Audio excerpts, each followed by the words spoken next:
નમસ્કાર દર્શક મિત્રો, સિટી ન્યૂઝમાં આપ સૌનું સ્વાગત છે। સમાચારોની શરૂઆત કરતા પહેલા એક નજર આજના મુખ્ય સમાચારો પર। ઉભેલી ઇનોવા કારમાં સામેથી આવતી કારે મારી ટક્કર।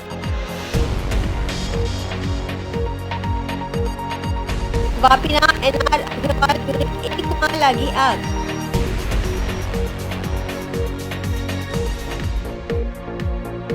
ભાજપ મોરચા દ્વારા જિલ્લા કલેક્ટરને આપ્યું આવેદનપત્ર।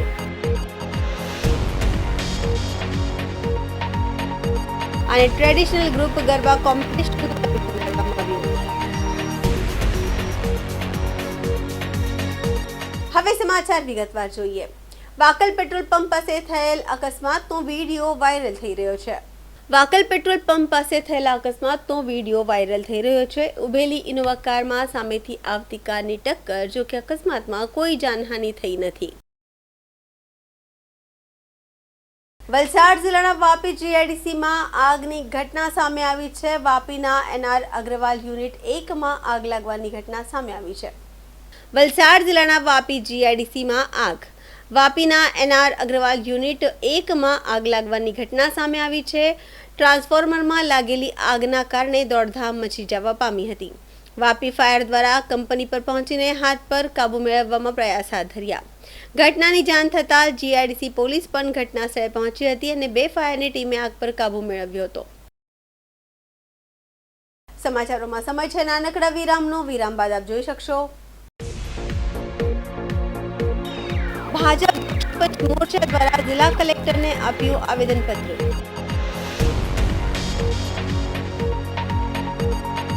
અને ટ્રેડિશનલ ગ્રુપ ગરબા કોમ્પિટિશન કરવામાં આવ્યું।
આપનું સ્વાગત છે।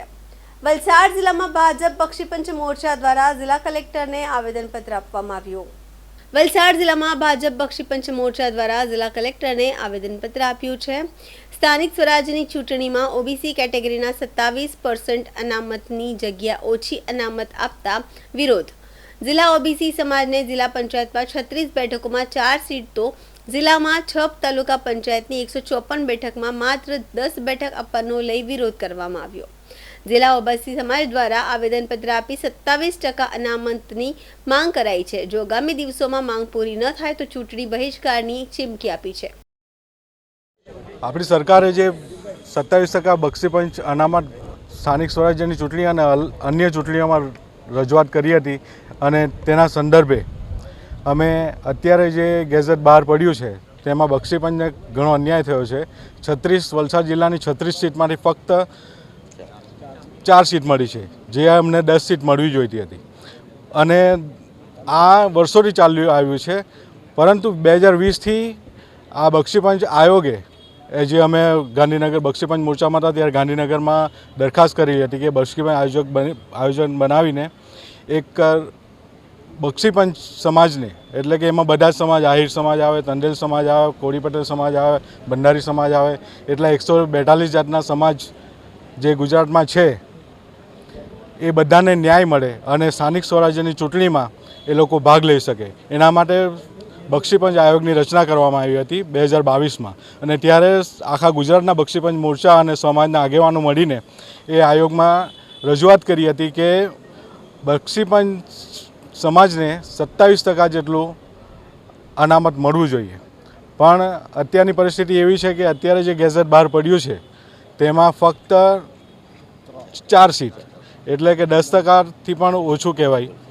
તો હું એટલું જ કહેવા માગું છું કે આ જે સમાજના બધા અમે ભેગા મળ્યા છે તો એ 27% અનામતનો અમલ થાય અને બક્ષીપંચ સમાજને ન્યાય મળે, એના માટે અમે સૌ ભેગા થયા છે. આગામી દિવસોમાં સમાજનું એવું કહેવાનું છે કે જો બક્ષીપંચ સમાજને 27% નહીં મળે તો અમે ચૂંટણીનો બહિષ્કાર કરીશું. ઔદ્યોગિક નગરી વાપીમાં કોંગ્રેસ દ્વારા આજે ધરણા અને વિરોધ પ્રદર્શન યોજાયું હતું. વાપીમાં અધૂરા રેલવે ઓવરબ્રિજ અને ખરાબ રોડના વિરોધમાં કોંગ્રેસ દ્વારા એક દિવસીય ધરણા અને ઉપવાસનો કાર્યક્રમ યોજ્યો હતો.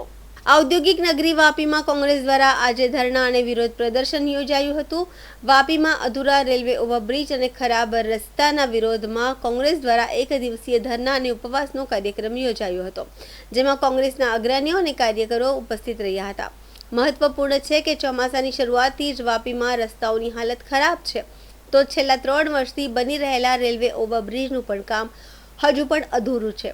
આથી શહેરીજનોએ અનેક સમસ્યાઓનો સામનો કરવો પડી રહ્યો છે. આખું ચોમાસું ખરાબ રસ્તાના કારણે અકસ્માત અને વાહનોમાં નુકસાન અને બ્રિજના અધૂરા કામના કારણે ટ્રાફિક જામની સમસ્યા પણ સર્જાઈ રહી છે. આથી લોકોમાં પણ રોષ છે. આથી હવે કોંગ્રેસ પણ આ મામલે રસ્તા પર ઉતરીને વાપીમાં વિરોધ પ્રદર્શન કરી જો ટૂંક સમયમાં રસ્તાઓની હાલત સુધારવામાં નહીં આવે તો અધૂરા બ્રિજનું કામ પૂરું નહીં કરવામાં આવે તો આગામી સમયમાં ઉગ્ર આંદોલનની પણ કોંગ્રેસે ચીમકી ઉચ્ચારી હતી.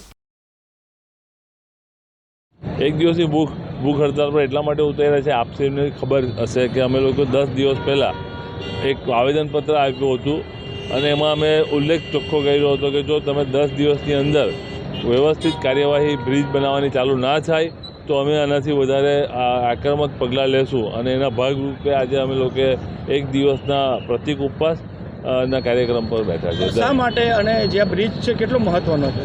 આ બ્રિજ એ તમે કહી શકો કે વાપીના બંને ભાગની જીવાદોરી સમાન છે. વાપીમાં આ તરફ એટલે કે વેસ્ટના તરફ મોટે ભાગે રેસિડન્ટ છે અને વાપીના ઈસ્ટના ભાગમાં મોટે ભાગે ફેક્ટરી અને ધંધાઓ છે. એટલે લોકો જે અહીંયા રહે છે ને ઓલી બાજુ ધંધા માટે જાય છે તો રોજ એ લોકોને 1-1 કલાક જેવો સમય વ્યય થાય છે. અને ઘણીવાર વરસાદની અંદર એકમાત્ર નાળું છે જે આપણું અંડરબ્રિજ છે એની અંદર પાણી ભરાઈ જાય છે તો જવાનું મુશ્કેલ બની જાય. ઘણીવાર એવું થાય કે માણસ કામ પર ગયો હોય તો ઘરે આવવાનું મુશ્કેલ બને, કાં તો ઓલી તરફ વાહન મૂકીને ચાલતા એને આવવું પડે. એટલે આ બ્રિજ એકદમ મહત્ત્વની જીવાદોરી છે. આ બ્રિજ તોડતા પહેલાં આ લોકોએ પ્લાનિંગ કરવું જોઈએ. આ બ્રિજ તોડતા પહેલાં વિચારવું જોઈએ કે કેટલો જલ્દી બનવો જોઈએ. આ બ્રિજ અમારો 4 વર્ષ પૂરા થવા આવવાના અને 2 વર્ષમાં સરકારે કહ્યું હતું કે મતલબ અમે તમને 2 વર્ષમાં બનાવીને આપી દઈશું, મગર આ સરકાર હજુ 4 વર્ષ પૂરા થઈ જવાના પણ હજુ લગી આ બ્રિજ બન્યો નથી અને 30% પણ કામ નથી થયું. શું લાગે આજે ક્યારે પૂરો થશે? આ એવું જાણવા મળે સરકાર તરફથી તો કે હજુ મતલબ 3 થી 4 વર્ષ જશે. તો એટલા માટે અમે તો મતલબ વિચાર કરીએ કે આ પબ્લિક તો આમો કંટાળી ગયેલી છે. 4 વર્ષથી બધા ટ્રાફિકની સમસ્યા, એમને હોસ્પિટલમાં જવાની સમસ્યા, આમ જોવા જાય તો મતલબ કોઈ વેપારી બચારા વેપારીના ધંધા બગડી રહ્યા છે, નોકરિયાતના નોકરી બગડી રહી છે. અને જોવા જાય તો મતલબમાં આ વાપી નગરીને ખરેખર વાપી નગરી હતી આ ખાડા નગરી બનાવી દીધી છે આ લોકોએ. કારણ કે જે મતલબ સરકાર અધિકારી જે બેહેલે છે ને જાડી ચામડીને આ સરકાર લોકો અને અધિકારી લોકો એ કંઈ મતલબમાં કોઈનું સાંભળતા નથી અને કોઈનું મતલબમાં એમને દેખાતું બી નથી. અને આ સરકાર પેલું કે તેમ આ આંધળી બેરી સરકાર છે એને મતલબમાં જગારો આપવા માટે અમે મતલબ એક દિવસની ઉપવાસ પર બેઠા છે. સમાચારોમાં ફરી સમય છે નાનકડા વિરામનો. વિરામ બાદ આપ જોઈ શકશો અને ટ્રેડિશનલ ગ્રુપ ગરબા કોમ્પિટિશન કરવામાં આવ્યું.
બાદ ફરી આપનું સ્વાગત છે.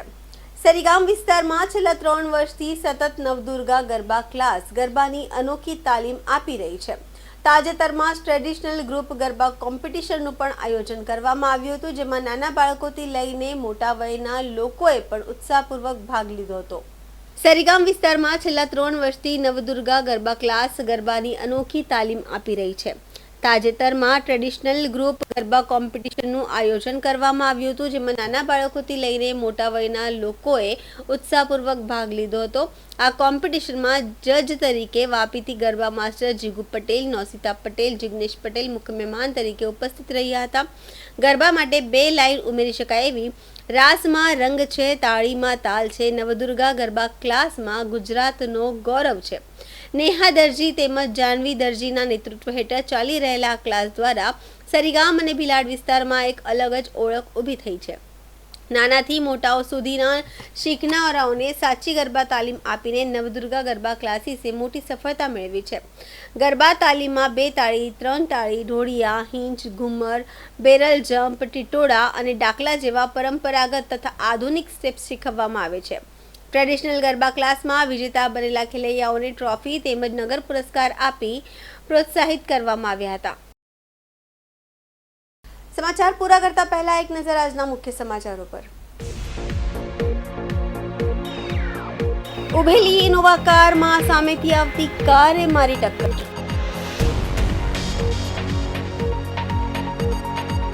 વાપીના એનઆર અગ્રવાલ એકમાં લાગી આગ.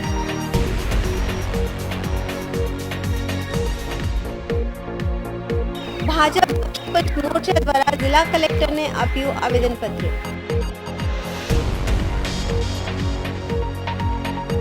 અને ટ્રેડિશનલ ગ્રુપ ગરબા કોમ્પિટિશન કરવામાં આવ્યું.